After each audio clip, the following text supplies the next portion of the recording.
Well, good evening. I'm Jim Hart, Sheriff Coroner, Santa Cruz County. And in my 32-year career, this is the worst day that I've ever experienced. Today we lost one of our own, and he was a true hero. His name was Sergeant Damon Gutzwither.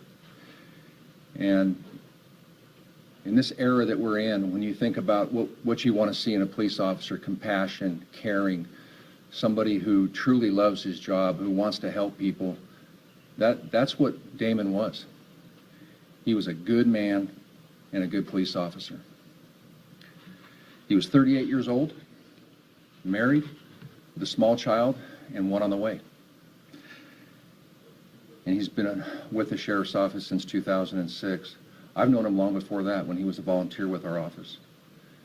And I watched him grow into a great man and a great police officer. Here are the facts as we know them tonight. Today, Saturday, June 6th, at around 1:30 in the afternoon, we received a call about a suspicious van that was parked in a turnout near Jamison Creek Road, just outside of Ben Lomond. The person that called in saw guns and bomb-making devices inside the van and notified the Sheriff's Office. When deputies arrived, the van was seen leaving the area. Deputies tried to follow the van and finally found it at a home on Waldeburg Avenue in Ben Lomond. As deputies began investigating, they were ambushed with gunfire and multiple improvised explosives. Sergeant Gutzwither was shot and taken to the hospital, where he was pronounced deceased.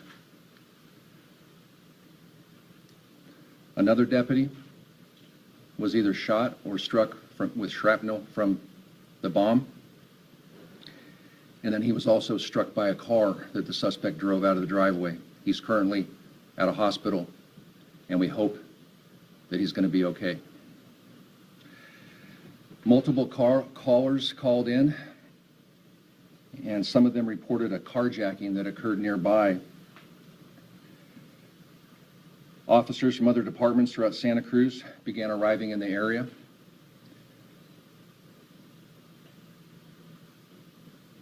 And several of them were involved in the arrest of the suspect, Stephen Carrillo.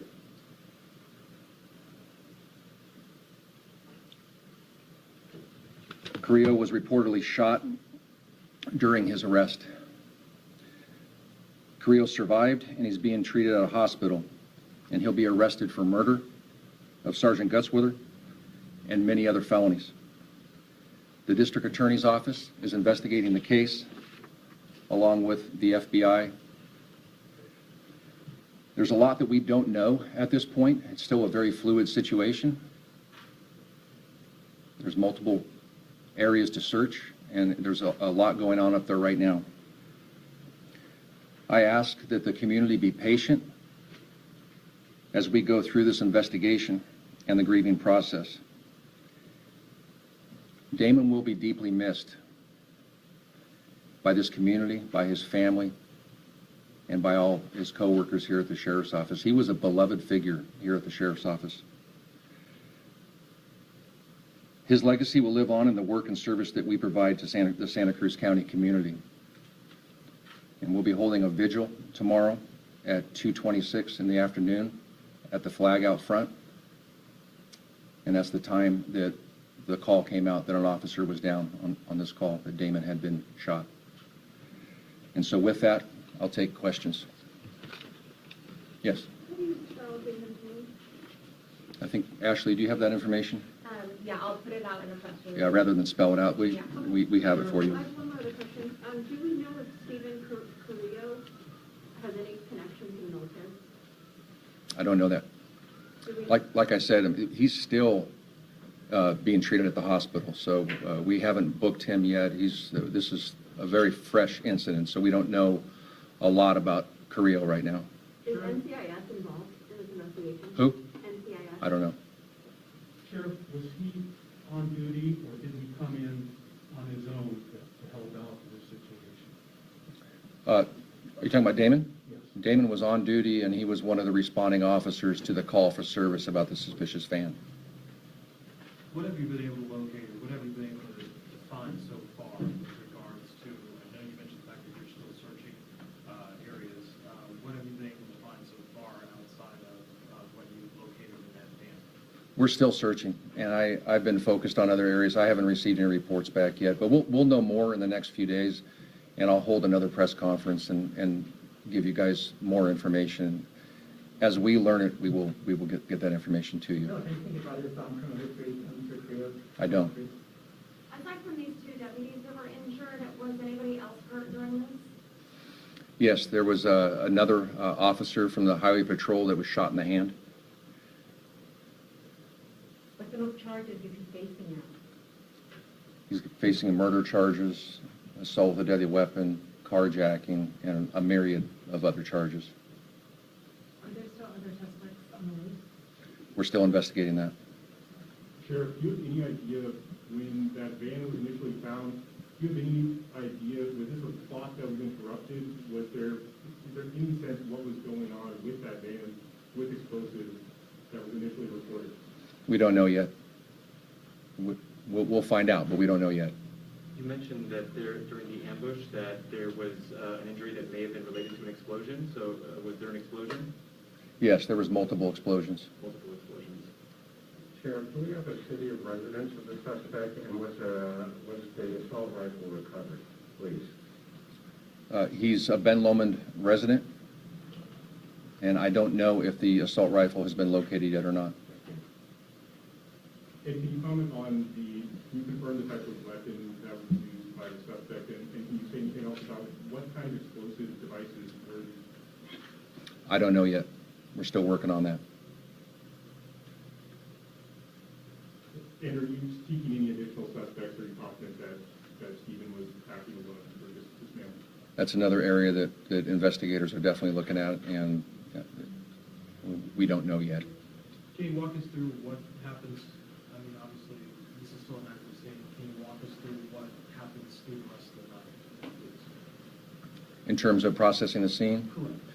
Yeah, so that's, if you're familiar with that area, it's a very heavily wooded, hilly area, and so I'm not sure if they'll just hold that area and begin searching at sun up, or if there's areas they can search right now. But there's a lot of work to do up there. They'll be up there for a few days doing crime scene work. Are residents going to be let back into their homes tonight, or is it probably going to take longer? I don't know yet. Our patrol teams are handling that. I'm not sure what the status is yet. I know it's early on in the investigation, but does it feel like this is a targeted attack?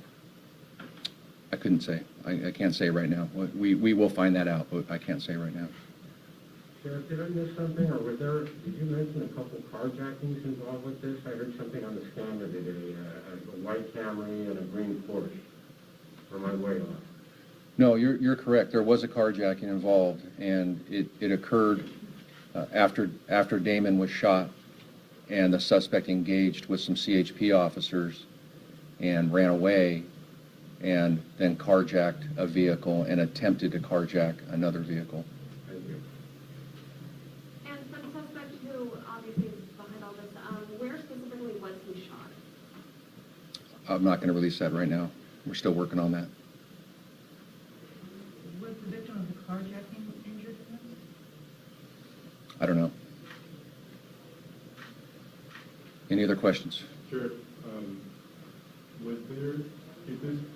when was the last time, and hopefully it never happened, but when was the last time, if it has happened, that a deputy was killed in this department? Are you aware of that?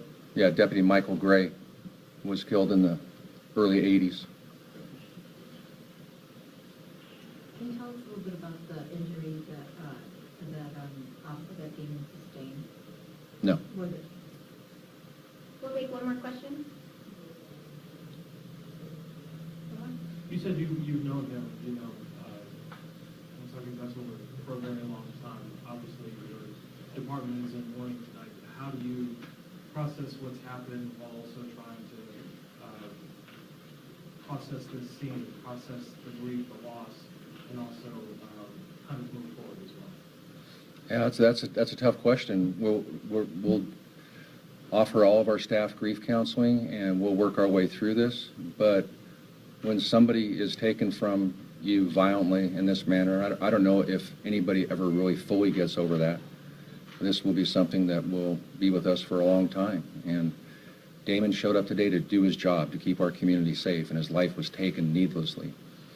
And that's a hard thing to process. Thank you very much.